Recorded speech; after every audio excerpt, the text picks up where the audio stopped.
All right, last example for using the quadratic formula to solve a quadratic expression. Now, as much as I'd love to just dive into this problem, I have to recall that for me to solve a quadratic, using the quadratic formula, I have to have an expression that is in expanded form. Well, this here is in an expanded form, so you can check that one off. But it also has to be equal to 0. Is this equal to 0, Daisy? No. Daisy says it's not equal to 0. What am I going to do to both sides to make this equal to 0, Daisy? Subtract 2. I'm going to subtract 2. If it wasn't for Daisy, I don't know what I would do. So subtract 2, subtract 2.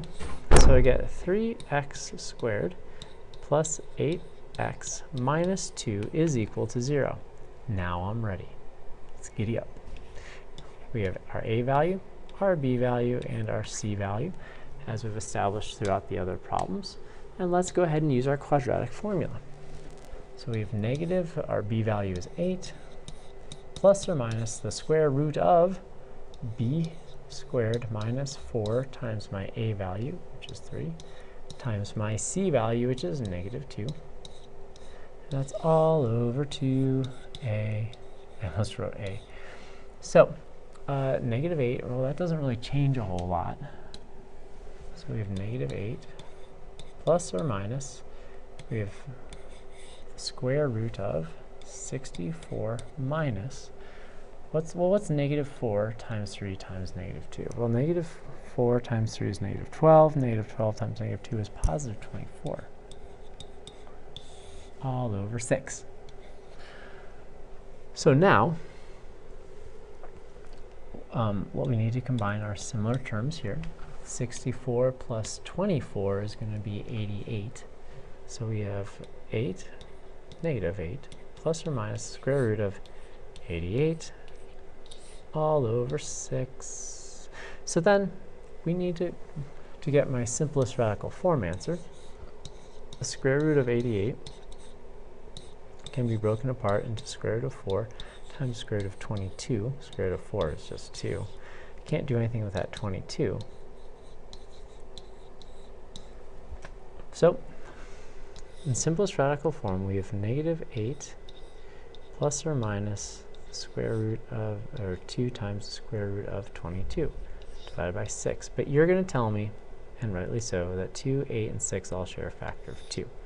So we end up with negative 4. I'm just going to divide all three terms by 2, plus or minus the square root of 22 all over 3. Now that's our answer in the simplest radical form. Let's get some decimal equivalents, shall we? So we have in positive world, I'm just going to go back to this because it's easy, especially with a calculator. So we have negative 8 plus the square root of 88 divided by 6. Over in negative land, we have negative 8 minus the square root of Demarius Thomas divided by 6. And now we're going to grab our calculator. The square root of 88, and that's a positive.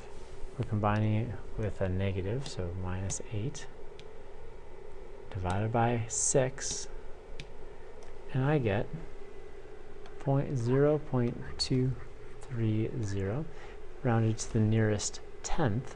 This is less than 5, so we just get 0.2. Over on our negative side, start with the square root of 88 again, and this time it's a negative. I'm combining it. I'm combining it with my negative 8. And now I'm going to divide it by 6. And I get negative 2.896. Rounded to the nearest tenth, we get negative 2.9.